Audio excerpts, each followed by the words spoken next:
ஒருத்தர் வந்து இந்த நேம் வச்சிருக்காங்க அப்படின்னா அவங்களோட கேரக்டரே இப்படி தான் இருக்கும் அப்படின்னு சொல்லி எல்லாம் சொல்கிறீங்க. ஸோ இதை வந்து நீங்கள் எப்படி சொல்கிறீங்க, ஒரு எக்ஸாம்பிளோட சொல்ல முடியுமா சார்? ஒவ்வொரு பேருக்கு பின்னாடியும் ஒவ்வொரு கிரகம் இருக்குது. அந்த கிரகத்துடைய தன்மைகளை ஒட்டி அந்த பேர் வந்து இப்போ ஜாதகம் வந்து மாற்ற முடியாது, அந்த கிரக நிலைகளில் எதுவுமே வந்து மாற்ற முடியாது. ஒரு நேம் சேஞ்ச் மூலியமாக அது ப்ராப்ளம்ஸ் எல்லாம் வந்து சால்வ் பண்ண முடியும் அப்படின்னு நீங்கள் எப்படி சொல்றீங்க?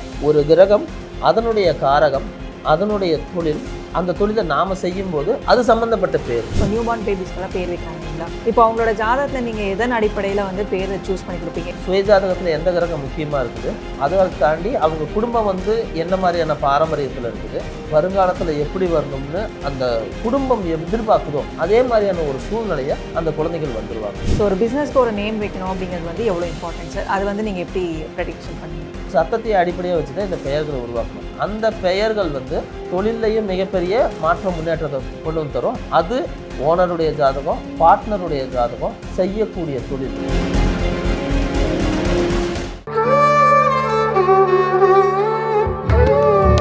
ஆஸ்ட்ரோ தமிழ் அன்பு நேயர்களுக்கு வணக்கம். நம்ம சேனலை தொடர்ந்து ஜோதிடம், ஆன்மீகம், நியூமராலஜி அப்படின்னு பல இன்ட்ரெஸ்டிங்கான விஷயங்கள் வந்து பார்த்துட்ருக்கோம். ஸோ அந்த வகையில் இன்றைக்கி நியூமராலஜி அண்ட் நேமாலஜி ரிலேட்டடாக பேசுகிறதுக்காக நம்ம கூட ஜோதிடர் திரு சக்திதாஸ் அவர்கள் இணைந்திருக்கிறாங்க. வணக்கம் சார். வணக்கம் மேடம். ஸோ இன்றைக்கி வந்து நம்ம நேமாலஜி அண்ட் நியூமராலஜி இது ரிலேட்டடாக கொஞ்சம் பேசலாம் சார். இப்போது நியூமராலஜி அப்படிங்கிற ஒரு விஷயம் வந்து இப்போ எல்லாருமே வந்து பயன்படுத்த ஆரம்பிச்சிட்டாங்க. அது வந்து ஏதோ ஒரு விஷயம் வந்து அவங்களுக்கு பண்ணுது. ஸோ ஜோதிடத்தில் வந்து கிரக நிலைகள் வந்து என்ன மாதிரியான தாக்கத்தை ஏற்படுத்துதோ அதே மாதிரி நம்பர்ஸுமே வந்து ஏற்படுத்துது. ஸோ இது வந்து எப்படி ஒர்க் ஆகுது அப்படின்னு சொல்லி தான் பார்க்க போகிறோம். நேம்ஸ் குறிப்பாக அதில் வந்து ஒரு சில நேம்ஸ் எல்லாம் வந்து இப்போது ஒருத்தர் வந்து இந்த நேம் வச்சுருக்காங்க அப்படின்னா அவங்களோட கேரக்டரே இப்படி தான் இருக்கும் அப்படின்னு சொல்லி எல்லாம் சொல்கிறீங்க. ஸோ இதை வந்து நீங்கள் எப்படி சொல்கிறீங்க, ஒரு எக்ஸாம்பிளோட சொல்ல முடியுமா சார்? ஒவ்வொரு பேருக்கு பின்னாடியும் ஒவ்வொரு கிரகம் இருக்குங்க. அந்த கிரகத்துடைய தன்மைகளை ஒட்டி அந்த பேர் வந்துடுங்க. அதிகாரத்தில் இருக்கிறவங்க, அரசியலில் இருக்கிறவங்க, அரசியல்வாதியாக இருக்கிறவங்க, அரசியல்வாதி கூட இருக்கிறவங்க, இவங்களுக்கு எல்லாமே பார்த்தீங்கன்னா சூரியனோட பேரை ஒட்டியே வரும், செவ்வாயுடைய பேரை ஒட்டியே தான் வரும். இது டைரக்ட் அரசியல்வாதி கூட இருக்கிறவங்க. இந்த அரசியல்வாதிக்கு பேக் போனாக சிலருடைய அமைப்பு இருக்கும். அந்த அமைப்புகளெல்லாம் பார்த்தீங்க அப்படின்னா சுக்கரனோட பேரை ஒட்டியே தான் வரும். சுக்கரனோட பேர் குருவுடைய பேரை ஒட்டி தான் வரும். உதாரணத்துக்கு சூரியனோட பேரை ஒட்டின்னா அங்கே சிவான்ற பேர் வந்துடும், சங்கருங்கிற பேர் வந்துடும், ராஜாங்கிற பேர் வந்துடும், ஆதவுங்கிற பேர் வந்துடும்.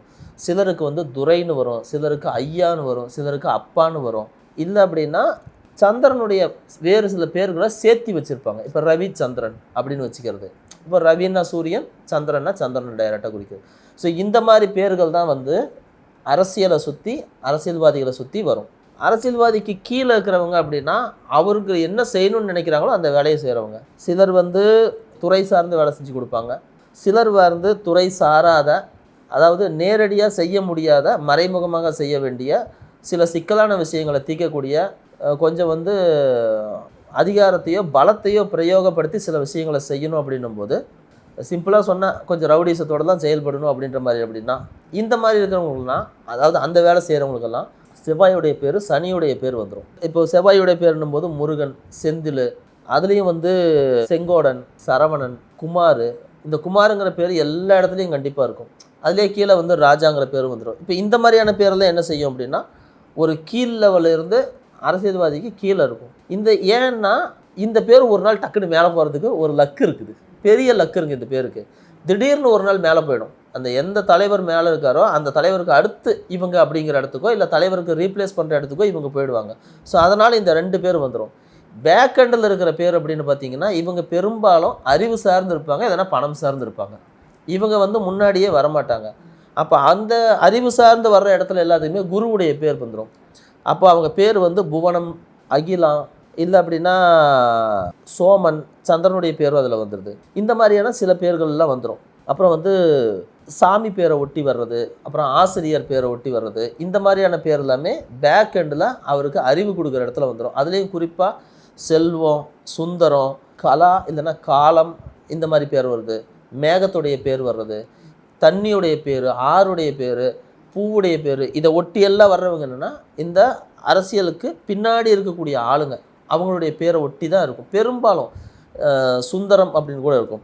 ஸோ இதெல்லாமே என்ன சொல்ல வருது அப்படின்னா ஒரு நபருங்கிறது ஒரு நபர் இல்லை, அந்த பேர் ஒரு இடத்த குறிக்கும், அந்த நபர்களுடைய தன்மையை, தொழிலை, இது எல்லாத்தையுமே கொடுத்துரும். இந்த முதல் சொன்ன பேர் ரெண்டுமே பார்த்தீங்கன்னா வெளியே அதிகமாக தெரியும், ரொம்ப பலத்தை பிரயோகிக்கும். இவங்க பின்னாடி இருக்கிறவங்க அந்த குரு சுக்கிரன் எல்லாம் வந்து பலத்தை பிரயோகிக்கவே மாட்டாங்க. அவங்க அப்படியே பின்னாடியே இருப்பாங்க, சைலண்ட்டாகவே இருப்பாங்க, எந்த வேலைக்குமே முன்னாடி வர மாட்டாங்க. ஆனால் எல்லா வேலையும் செய்கிறதுல மாஸ்டர் மைண்ட் அவங்களா தான் இருப்பாங்க. ஸோ அந்த பெயர்களை வந்து நம்ம தேர்ந்தெடுக்கிறது ரொம்ப ரொம்ப முக்கியம். இது 2 விஷயம் இருக்குது. ஒன்று நாம் தேர்ந்தெடுக்கிறது, இன்னொன்று நமக்கு இயற்கையாகவே அது அமைஞ்சிருச்சு அப்படின்னா அந்த கிரகங்களுடைய போக்கில் நம்ம வாழ்க்கை போகும். அந்த போக்குக்கு தகுந்த மாதிரி நம்ம பேர் உருவாயிடும். சிலருக்கு வந்து வைக்கிற பேர் ஒன்றா இருக்கும், பின்னாடி கூப்பிட்ற பேர் வேறையாக மாறிடும். அது ஏன்னா அந்த தொழில் சார்ந்து அந்த பேர் அப்படியே அமைஞ்சிரும், அது அப்படியே போயிடும். அந்த பேர் தான் அவங்கள மேலேயே தூக்கி விட்டுருக்கும். என் பேர் வச்ச பேர் யாருமே கூப்பிட மாட்டேன்றாங்க அப்படின்னு சொல்லி வருத்தப்படுவாங்க. ஆனால் அந்த பேரை விட்டதுனால தான் இவங்க அந்த அடுத்த இடத்துக்கே போயிருக்காங்க. ஸோ பேர் வந்து ரொம்ப ரொம்ப முக்கியம். சனியுடைய பேர்கள்லேருந்து வரும்போது நிறைய விட்டு கொடுக்குறவங்க, தியாகம் செய்கிறவங்க, தனிமையில் இருக்கிறவங்க, மனநல குழப்பத்தில், கோளாறுன்னு சொல்ல முடியாது, குழப்பமாகவே இருப்பாங்க. திடீர்னு பார்த்தீங்கன்னா ரொம்ப வேகமாக இருப்பாங்க, திடீர்னு பார்த்தீங்க அப்படின்னா பயங்கர சோம்பேறியாக இருப்பாங்க. ஒரு 6 மாதம் ஊரை சுற்றிக்கிட்டே இருப்பாங்க, 6 மாதம் வீட்டுக்குள்ளேயே இருப்பாங்க, வெளியவே வரமாட்டாங்க.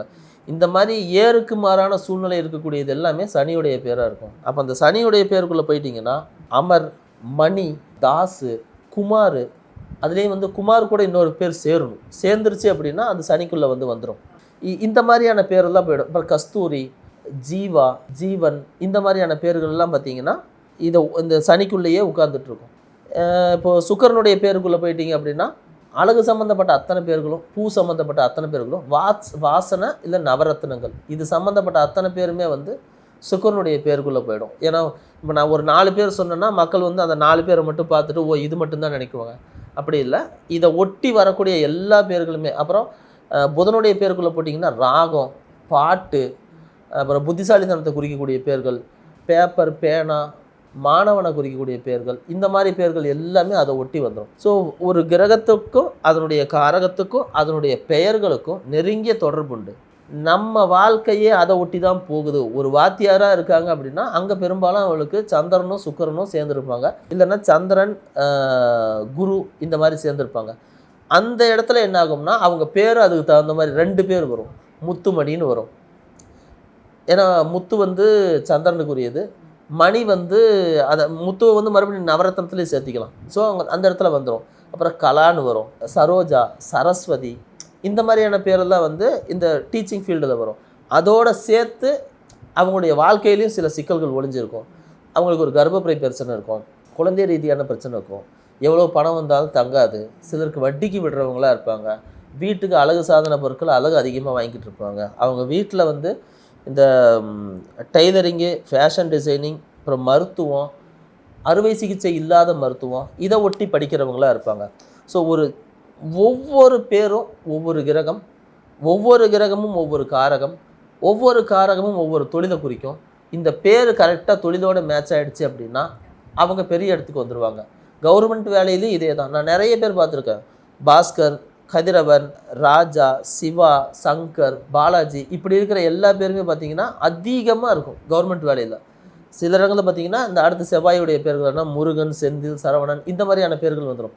இது எல்லாமே என்ன சொல்ல வருதுன்னா, உங்கள் தொழிலுக்கு ஒரு தன்மை இருக்குது, அந்த தன்மைக்கு தகுந்த மாதிரி நீங்கள் மாறணும். அதுக்கு உங்கள் பேர் இந்த மாதிரி இருந்துச்சுன்னா அது ரொம்ப ஈஸியாக கனெக்ட் ஆகிடும். இப்போ ஒருத்தரோட ஜாதகத்தில் இந்த மாதிரி கிரக நிலைகள் இருந்தால் தான் இந்த மாதிரி பேர் அமையும் அப்படிங்கிற மாதிரி சொல்கிறீங்க. இப்போ நேம் சேஞ்சிங் அப்படின்னு ஒரு விஷயம் வரும்பொழுது அது நேம் சேஞ்ச் மூலியமாக இப்போ ஜாதகம் வந்து மாற்ற முடியாது, அந்த கிரக நிலைகளில் எதுவுமே வந்து மாற்ற முடியாது. ஒரு நேம் சேஞ்ச் மூலியமாக அது ப்ராப்ளம்ஸ் எல்லாம் வந்து சால்வ் பண்ண முடியும் அப்படின்னு நீங்கள் எப்படி சொல்வீங்க? நீங்கள் கேட்ட கேள்வி கரெக்டுங்க. இதன் மூலமாக அதை சரி பண்ண முடியுன்றது உண்மைங்க. இது எப்படின்னா, இது முதல்ல சொன்ன மாதிரி தான், ஒரு கிரகம், அதனுடைய காரகம், அதனுடைய தொழில், அந்த தொழிலை நாம் செய்யும்போது அது சம்மந்தப்பட்ட பேர். இது ஒரு ரூட்டு தான். இந்த ரூட்லேருந்து நீங்கள் எங்கேயாவது விலகி இருந்தீங்க அப்படின்னா மறுபடியும் அந்த ரூட்டுக்குள்ளே வந்து சேர்றதுக்கு சிரமப்படணும். நீங்கள் அந்த ரூட்லேயே இருந்தீங்க அப்படின்னா அப்படியே ஈஸியாக போயிடலாம். இல்லைனா வழி தெரியாமல் எங்கேயாவது தடுமாறி போயிட்டு அப்புறம் மறுபடியும் அந்த இடத்துக்கு வந்துடுவோம். இருந்தாலும் அந்த தடுமாற்றத்தை தவிர்க்கிறதுக்கு தான் இந்த நேமாலஜி வந்து பெரிய அளவில் உதவி செய்யுது. நான் நிறைய அரசியல்வாதிகள் ஜாதகத்தையும் ஆய்வு பண்ணிட்டேன், நிறைய அரசு அதிகாரிகள் ஜாதகத்தையும் ஆய்வு பண்ணிட்டேன். இப்படி வரணுன்னாலே, இல்லைன்னா புகழ்பெற்றவங்களுடைய ஜாதகத்தையும் ஆய்வு பண்ணிட்டேன். இது எல்லாமே வரணும்னா பேர் ரொம்ப முக்கியமான காரணமாக இருக்குது.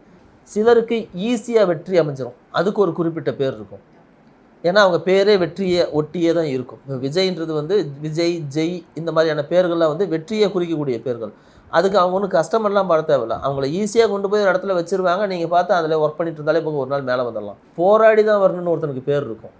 அங்கே செந்தில்னு இருந்துச்சுன்னா அவன் போராடுவான். வேலுன்னு பேர் இருந்துச்சுன்னா அவன் போராடி தான் வரணும். முருகன் இருந்தால் போராடி தான் வரணும். அவனுக்கு போராட்டம் இல்லாமல் அவ்வளோ சீக்கிரம் அமையவே அமையாது. போராடியே தீரணும். ஆனால் மேலே வந்துடுவோம். அப்போது பேர் வந்து நீங்கள் போகிற ரூட் எப்படி இருக்குன்னு சொல்லிடும். ஈஸியாக கிடைக்குமா, கஷ்டப்பட்டு கிடைக்குமா? சிலருக்கு கஷ்டப்பட்டால் தான் பிடிக்கும்னே இருக்கும். அதனால் அவங்க என்ன லிஃப்ட்டில் போக மாட்டாங்க, நடந்து தான் போவாங்க. அப்போது ஒவ்வொருத்தர் அவங்க மைண்ட் செட்டு அதுக்கு தகுந்த மாதிரி நான் கஷ்டப்பட்டு அடைஞ்சிக்கிறேன், எனக்கு அதில் பிரச்சனை இல்லை அப்படின்வாங்க. இன்னொன்று அவங்களுக்கு அந்த மசில் வந்து அவ்வளோ வேலை செய்யும். இப்போ மசில் வந்து வேலை செய்கிற மாதிரி ஏதாவது செஞ்சால் தான் அவங்களுக்கு மன திருப்தியாக வரும். சிலருக்கு வந்து மசிலே வேலை செய்ய மாட்டாங்க, அப்படியே சும்மா ஜாலியாக உட்காந்துருப்பான், அப்படியே மேலே கொண்டு போய் விட்டுருங்க என்ன அப்படின்னு ராஜா மாதிரி மேலே போயிட்டே இருப்பான். ஸோ ஒவ்வொருத்தருடைய மென்டாலிட்டி, இந்த மென்டாலிட்டியை உருவாக்குறது கிரகங்கள். அந்த கிரகங்களை நீங்கள் வந்து வெளியே இருந்து எப்படி ஐடென்டிஃபை பண்ணணும், இல்லை வெளியே இருந்து ஒரு பூஸ்ட் பண்ணணும், ஒரு புஷ் பண்ணணும் அப்படின்னா அதுக்கு இந்த பேர் பெரிய அளவில் வந்து வேலை செய்யுது. Okay sir. இப்போ வந்து பேருங்கிறது வந்து அவ்வளோ பெரிய வேலை செய்யுது அப்படிங்கும்பொழுது இப்போ நியூ பார்ன் பேபிஸ்க்கெல்லாம் பேர் வைக்கிறாங்க இல்லைங்களா? இப்போ அவங்களோட ஜாதகத்தில் நீங்கள் எதன் அடிப்படையில் வந்து பேர் சூஸ் பண்ணி கொடுப்பீங்க? இப்போ வந்து ஒருத்தருக்கு இந்த கிரகம் தான் வந்து ஸ்ட்ராங்காக இருக்குது அப்படிங்கும்பொழுது நீங்கள் அதை சூஸ் பண்ணி அதை சார்ந்த பேர்கள் வந்து வச்சு கொடுப்பீங்களா? ஏன்னா ஒருத்தரோட ஜாதகத்தில் வந்து இப்போது நல்லபடியாக இருப்பாங்க, அந்த குழந்தை வந்து வளர்ந்து நல்லபடியாக இருக்கும் அப்படின்னா பிரச்சனையே இல்லை. ஸோ ஒருத்தரோட அந்த குழந்தையோட வாழ்க்கை வந்து கொஞ்சம் கஷ்டமாக தான் இருக்குது, ஆவரேஜாக தான் இருக்குது அப்படிங்கும்பொழுது பேர் அப்படிங்கிறது வந்து நீங்கள் எப்படி செலக்ட் பண்ணி கொடுப்பீங்க? ஏன்னா எல்லாரோட குழந்தைங்களுமே வந்து ஒரு நல்ல நிலைமைக்கு வரணும் அப்படின்னு தான் எல்லாருமே வந்து ஆசைப்படுவாங்க. ஸோ நேம் அப்படிங்கிற ஒரு விஷயம் வந்து என்ன மாதிரியான ரோல் அங்கே வந்து ப்ளே பண்ணுது? இப்போது நீங்கள் ஒலிகளில் வந்து இப்போ நம்ம வந்து தமிழ் படிச்சிருக்கோம், நமக்கு எல்லாமே தெரியும்.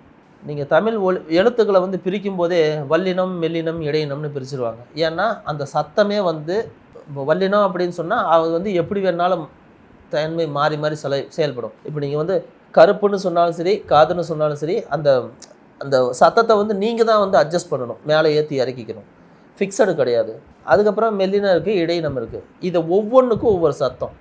அப்படியே இன்னொரு பக்கம் வாங்க, குரில் நெடில்னு இருக்கும், அதுக்கு ஒரு சத்தம்.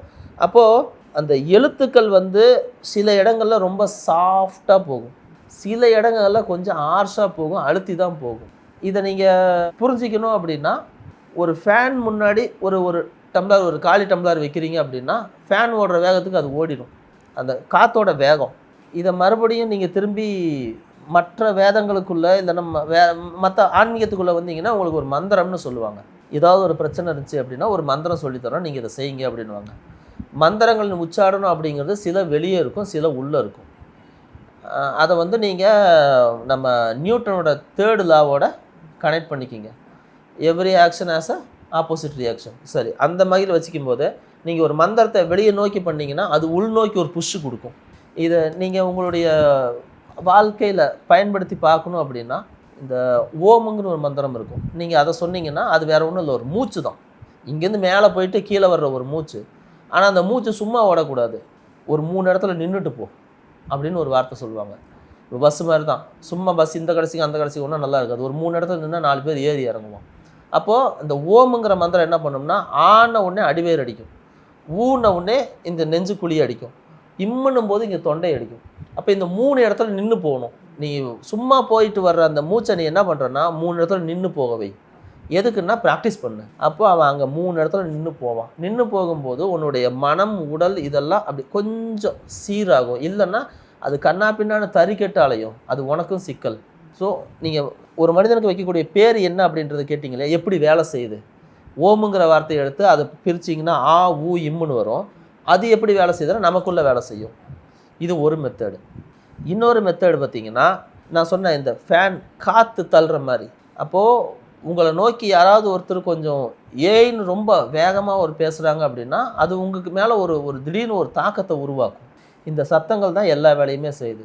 அப்போ ஒரு குழந்தை கொஞ்சம் மந்தத்தன்மையில் இருக்குது அப்படின்னா அந்த மந்தத்தன்மையிலேருந்து மாற்றுறதுக்கு அவனுக்கு வெளியே இருந்தே எப்போவுமே அந்த சத்தம் கொஞ்சம் ஆர்ஷாக இருக்கிற மாதிரியான செட்டப்பில் ஒரு பேர் வச்சோம்னா அந்த குழந்தை பயம் இல்லாமல் தைரியமாக வாழும். அப்போது நம்ம இங்கே ஆரம்பத்துலேயே விதை போடுறோம் அது கொஞ்சம் தைரியமாக போகிறதுக்கு.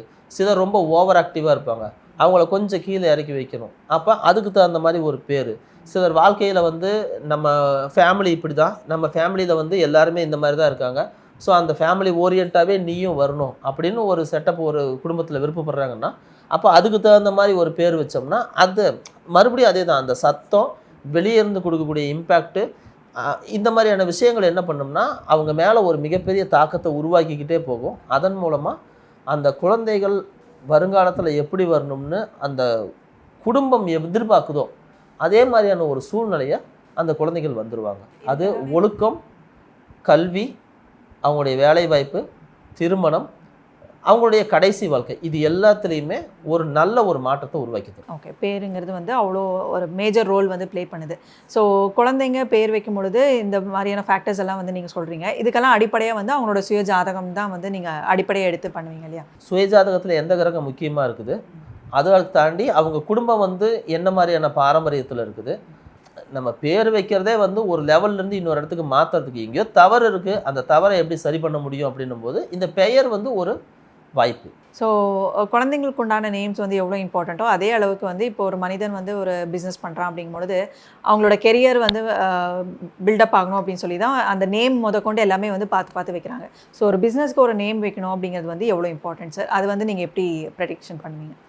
பிஸ்னஸ் ஓனர் தான் மெயின், அடுத்து பிஸ்னஸோட தன்மை, இந்த ரெண்டையும் அடிப்படையாக வச்சு நாம் அந்த பேரை வந்து தேர்ந்தெடுக்கலாம். ஓனர்ஸுடைய ஜாதகத்தில் எந்த கிரகம் நல்லா இருக்குது, அந்த கிரகத்துக்கு தகுந்த தொழில் செய்கிறாங்களா, அதுக்கு இந்த மாதிரி பேர் வச்சா நல்லாயிருக்கும். மறுபடியும் எல்லாமே ஒன்று தாங்க, சத்தத்தை அடிப்படையாக வச்சு தான் நம்ம பெயர்களே, வேறு எதுவுமே இல்லை, சத்தம் தான் பெயர். ஸோ சத்தத்தை அடிப்படையாக வச்சு தான் இந்த பெயர்களை உருவாக்கணும். அந்த பெயர்கள் வந்து தொழிலையும் மிகப்பெரிய மாற்ற முன்னேற்றத்தை கொண்டு வந்து தரும். அது ஓனருடைய ஜாதகம், பார்ட்னருடைய ஜாதகம், செய்யக்கூடிய தொழில், இந்த 3 ஒரே நேர்கோட்டில் நிறுத்தினா ஃபைனலாக நமக்கு ஒரு ஆன்சர் கிடைக்கும். அந்த ஆன்சரை நாம் பயன்படுத்துகிறோம்னா நாம் கண்டிப்பாக ஜெயிச்சிடலாம். வியாபாரத்துக்குன்னு மட்டும் இல்லை, சின்ன வயசுலேருந்து ஒரே மாதிரி வந்திருப்பாங்க, என் வாழ்க்கை இன்னும் முன்னேறவே இல்லை, எங்கேயோ ஸ்ட்ரக் ஆகிட்டோம் அப்படின்னும் போது பெரியவங்களுக்கு இந்த விஷயத்தை செஞ்சால் அவங்களுடைய விருப்பத்துக்குரிய ஏதோ ஒரு இடத்த அடைய முடியும். இல்லை அப்படி ஒன்று விருப்பத்துக்குரிய இடம் இல்லை அப்படின்னா அவங்க வந்து குறைஞ்சபட்சம் நான் ஒரு ஸ்டேபிள் ஆகணும், ரொம்ப அடி வாங்கிக்கிட்டே இருக்கிறோம், வாழ்க்கை வந்து நொடிஞ்சு போச்சு, இல்லைனா ரொம்ப கீழே போயிட்டோம், இதுக்கு மேலே எனக்கு எதுவுமே இல்லைன்னும் போதும் இந்த இடத்துலையும் இந்த பெயர் வந்து மிகப்பெரிய உதவி செய்யும் மேலே வர்றது. ஓகே, ஒரு பிஸ்னஸில் ஒரு லாஸ் சந்திக்கிறாங்க அப்படிங்கும்பொழுது அதில் நிறைய ஃபேக்டர்ஸ் வந்து இன்க்ளூட் ஆகிருக்கும். ஒரு பணம் ரீதியான ஒரு லாஸாக இருக்கலாம், இல்லை ஏதாச்சும் கொடுத்த வாங்கல், இதில் என்ன காரணமாக இருக்கட்டும். ஸோ நேம் சேஞ்சிங் அப்படிங்கிற ஒரு விஷயம் வரும்பொழுது எந்த அளவுக்கு வந்து ஹெல்ப் பண்ணும்? ஏன்னா ஒரு பிஸ்னஸை வந்து செகண்ட் இன்னிங்ஸுக்கு கொண்டு போகிறதே வந்து இந்த நேம் மூலியமாக கொண்டு போகலாம் அப்படின்னு நீங்கள் ஒரு விஷயம் வந்து சொல்கிறீங்க. ஸோ இதெல்லாம் வந்து எப்படி பாசிபிள் சார்? ஒரு நேம் சேஞ்சிங்கில் வந்து ஒரு பிஸ்னஸை வந்து கொண்டு போக முடியும், அடுத்த லெவலுக்கு வந்து கொண்டு போக முடியும் அப்படின்னு நீங்கள் எப்படி சொல்வீங்க? சத்தம் தாங்க மெயின். நம்ம தொழிலை சார்ந்த ஒரு சத்தம் இருந்துச்சு அப்படின்னா அது அங்கே வந்து ஒரு இம்பேக்டை உருவாக்கும். அந்த இம்பேக்டு நமக்கு மட்டும் இல்லை, நம்ம கூட வேலை செய்கிறவங்களுக்கு, சமூகம், எல்லா இடத்துலையுமே அந்த சத்தம் வந்து ஒரு மிகப்பெரிய ஒரு ஈர்ப்பை உருவாக்கும். நீங்கள் ப்ராடக்ட் மேலே வந்து எவ்வளோ ஃபோக்கஸ் பண்ணுறீங்களோ அந்த அளவுக்கு அந்த பேர் மேலேயும் ஃபோக்கஸ் பண்ணணும். அந்த பேர் வந்து ஒரு கேட்சியாக இருக்கணும். ப்ளஸ் வந்து இது வந்து நியூமராலஜிக்கலாக இருந்தாலும் இல்லை நேமாலஜி படி வந்துட்டாலும் கிரகத்தை தொடர்பு படுத்தி வந்துட்டாலும் அந்த சத்தம் கரெக்டாக மேட்ச் ஆகிடுச்சுன்னா அந்த தொழில் வந்து நல்லா தான் இருக்கும். நிறைய இடங்களில் இது ரொம்ப முக்கியம், ஓனரோட ஜாதகத்தோடு மேட்ச் ஆகணும். ஓகே, ஏன்னா நிறைய பேர் வந்து இப்போ நிறைய சின்ன சின்ன பிஸ்னஸ் எல்லாம் ஸ்டார்ட் பண்ணுறாங்க, அவங்களுக்கு பிடிச்சமான ஒரு பேரை வச்சு ஸ்டார்ட் பண்ணிடுறாங்க. ஸ்டார்டிங்கில் வந்து நல்லா தான் போகும், ஆனால் லாங் ரனில் போகுதா அப்படின்னு பார்க்கும்பொழுது அது பெரிய கேள்விக்குறியாக இருக்குது. ஸோ அவங்க எல்லாமே வந்து இப்போ எல்லாருமே வந்து நேமை வந்து பார்த்து தான் செலக்ட் பண்ணுமா? இது எப்படி சார் ப்ரொசீஜர்? ஜாதகம் தாங்க ஃபஸ்ட்டு. ஜாதகம் தான் அவங்களுக்கு எல்லாத்துக்குமே வழிவிடக்கூடிய முதல் ஆள். அவன் மட்டும் கரெக்டாக ஜாதகத்தில் கிரகம் மட்டும் உங்களை கரெக்டாக இழுத்துட்டு போகுது, அதனுடைய ரூட்டு கிளியராக இருக்குது அப்படின்ட்டா நீங்கள் என்ன வேணால் செஞ்சுக்கலாம். அது கிரகமே வழிவிடாதப்ப நீங்கள் திடீர்னு நான் பேரை தான் மாற்றணும் அப்படின்னு ஆசைப்பட்டாலும் அது வந்து அது சிக்கல் தான். ஒருவேளை அந்த கிரகத்துக்கு வேறு வழியில் எதிர்த்து தான் நம்ம செயல்படணும், எல்லாத்தையும் விட்டுட்டு போக முடியாது அப்படின்னும் போது அது கொஞ்சம் கிரிட்டிக்கலான விஷயந்தான். ஆனால் அதுக்காக ஒர்க் பண்ணோம் அப்படின்னா ஒர்க் பண்ணி இதை ஜெயிக்க முடியும். நிறைய ஜெயிக்கலாங்க, அதை நான் நிறைய இடத்துல பார்த்துருக்குறோம், ஜெயிக்க வச்சுருக்குறோம். 5.5 கோடி ரூபா கடன், 5 ஏக்கர் நிலம், இதை விற்றா எனக்கு என் பிரச்சனை தீர்ந்துருங்கிறாங்க. 3.5 கோடி ரூபாய்க்கு பேசி முடிச்சுட்டாங்க ஒரு லேண்டை. அவருக்கு வந்து நான் ஒரு நேமில் ஒரே ஒரு சின்ன மாற்றம் மட்டும் பண்ணுங்கள், இந்த 5 ஏக்கர் நிலமும் வந்து 5 கோடி ரூபாய்க்கு போயிடும் அப்படின்னு இப்போ ரீசெண்டாக 2 வாரத்துக்கு முன்னாடி பேசி முடித்தோம். இப்போ அவர் நேற்று கூப்பிட்டு சொல்கிறாரு, சார் நீங்கள் சொன்ன மாதிரி எனக்கு ஆயிடுச்சு, 3 கோடிக்கு பேசுனாங்க, இன்னொருத்தர் வந்து 5 கோடிக்கு பேசுகிறன்ட்டு வந்து பேசிக்கிட்டு இருக்காங்க, இன்னொரு 2 நாள் எனக்கு தகவல் சொல்கிறேன்னு சொல்லியிருக்காங்க அப்படின்ட்டாங்க. நாம் அது பெருசாக ஒன்றுமே செய்ய கிடையாது. ஒரு பேரில் ஒரே ஒரு சின்ன மாற்றம் தான் பண்ணோம். அது 5,5 கோடி ரூபா கடனில் 3,5 கோடி ரூபாய்க்கு போக வேண்டிய சொத்தை 5 கோடி ரூபாய்க்கு ஒருத்தர் வாங்குறான்னா அவருக்கு வந்து உயிரே வந்துருச்சு. ஏன்னா அந்த கடன்னா அவர் வந்து லிட்டரலி கடைசி இடத்துல போய் நிற்கிறாரு. சார் எனக்கு வழி இல்லை, ஏதாவது செஞ்சு மேலே வரணும், இல்லைன்னா கையில் மருந்து வச்சுருக்கேன், சாகணும், 2 ஆப்ஷன். என்ன செய்யலாம் சார் அப்படின்னாரு. ஒசூர்காரரு, விவசாயி, நல்ல அளவு தான் செய்கிறாரு. ஆனால் கடந்த காலங்களில் அவருக்கு போட்டு ஒரு அமுக்கிருச்சு. மெதுவாக நம்மளுடைய ஜாதகம் பார்த்து மேலே ஏறிட்டு வந்துட்டு இருந்தாலும் இதுக்கு மேலே இது பண்ண முடியாது சார். காசு வருது, நான் உங்கள்கிட்ட எப்போ ஜாதகம் பார்க்க ஆரம்பிச்சுன்னா அப்போ இருந்து எனக்கு காசு வருது, ஆனால் பத்தலை. 5,5 கோடி ரூபா கடனுக்கு எனக்கு மாதமானா வந்து 10,000 ரூபா, 50,000 ரூபா, லட்ச ரூபா வர்றதெல்லாம் பத்த மாட்டேங்குது. ஏன்னா ஜீரோவிலேருந்து அவர் மெதுவாக போய் இன்றைக்கி லட்சங்களுக்கு போயிட்டார். லட்சம் பத்தலை. ஸோ நம்ம சின்ன விஷயந்தான் செஞ்சோம், இன்றைக்கி வந்து அதனுடைய அடுத்த ரிசல்ட்டில் வந்து நிற்கிது. ஸோ இது நிறைய இடங்களில் நாம் பார்க்குற ரிசல்ட் தான். ஸோ நேமாலஜி அப்படிங்கிறது வந்து ஒரு ஸ்ட்ராங்கான ஒரு விஷயம் வந்து பண்ணுது. ஜாதகம் தாண்டி ஜாதகத்தில் இருக்க கிரக நிலைகள் கூட இந்த நேமாலஜி அப்படிங்கிறதுமே வந்து சைட் பை சைடு வந்து அதோட தாக்கத்தை வந்து ஏற்படுத்தி தான் இருக்குது. ஸோ நேம்ஸுங்கிறது வந்து எவ்வளோ இம்பார்ட்டண்ட் அப்படிங்கிற ஒரு விஷயத்தை வந்து இந்த வீடியோவில் வந்து நம்ம நேயர்களுக்காக சொல்லியிருக்கீங்க. ஸோ தொடர்ந்து ஜோதிடம் சார்ந்த நிறைய விஷயங்கள் வந்து பேசலாம் சார். நன்றி, வணக்கம்.